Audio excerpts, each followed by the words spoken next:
Revelation 3296. From the 15th and the 16th of October 1944. What is spiritual knowledge? Truth.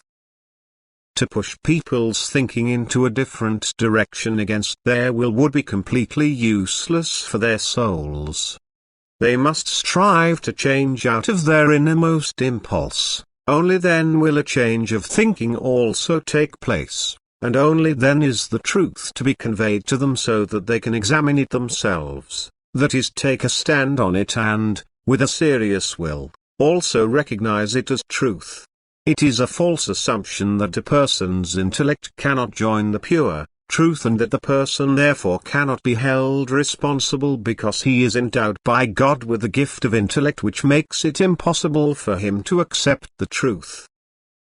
As long as the human being uses this gift correctly, that is, he uses it in order to understand the truth, he will not be held responsible. That is, he uses it in order to come close to the eternal divine, he will also have the ability to distinguish between good and evil with his intellectual thinking, and as soon as he now affirms good and denies evil, he will also affirm pure truth because it is from God, just as he will deny error and lies as the work of God's adversary. And the recognition of truth as such and of error is also to be regarded as affirmation and denial. The man who wants the good will also intellectually recognize as good that which has its origin in God.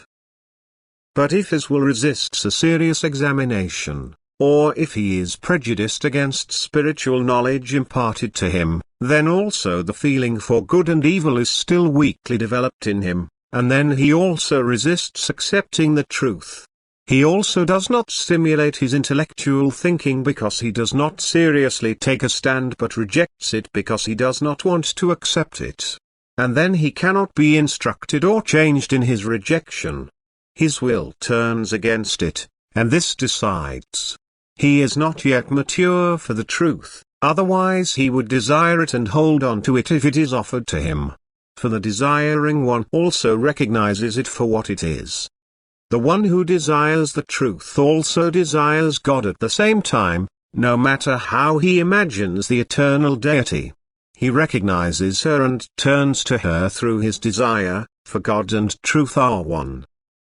But he who denies God also denies the truth, he who does not seek God also does not seek the truth, and thus he will never penetrate spiritual knowledge because it does not exist for him.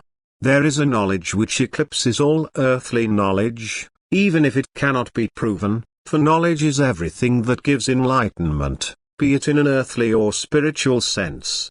Earthly knowledge is enlightenment about earthly questions, spiritual knowledge is enlightenment about questions which touch the spiritual realm, only that the former can be proven, whereas there is no proof for the latter as long as the human being stays on earth. Nevertheless, it is a knowledge, a wealth of thought, which must be valued higher than earthly knowledge. Spiritual knowledge is just as gained as earthly knowledge, because intellectual activity must first have set in before thought material conveyed from within or without becomes the human being's property, for thinking about it absolutely belongs to the latter. If it has not become conviction it cannot be called knowledge. But then it makes a person happy because it enlightens, because it pulls away the veil from things that were previously hidden from him.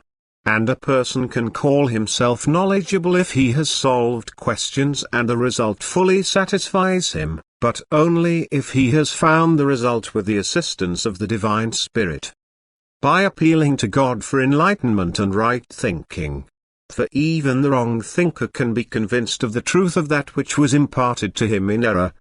But if he has not called upon the eternal deity for enlightenment of his thinking, then he never has the guarantee of being in right knowledge, that is in truth.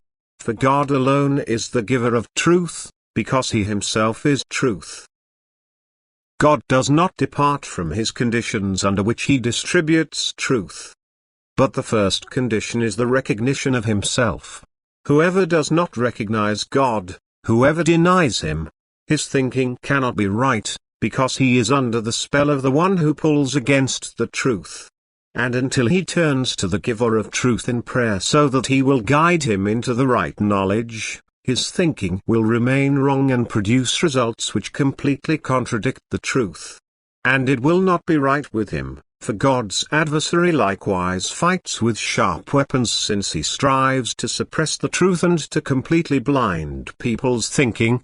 And he will succeed where faith in God is lacking, where a being which is loving, wise and omnipotent is not recognized, for God's adversary has great power over those people. Amen.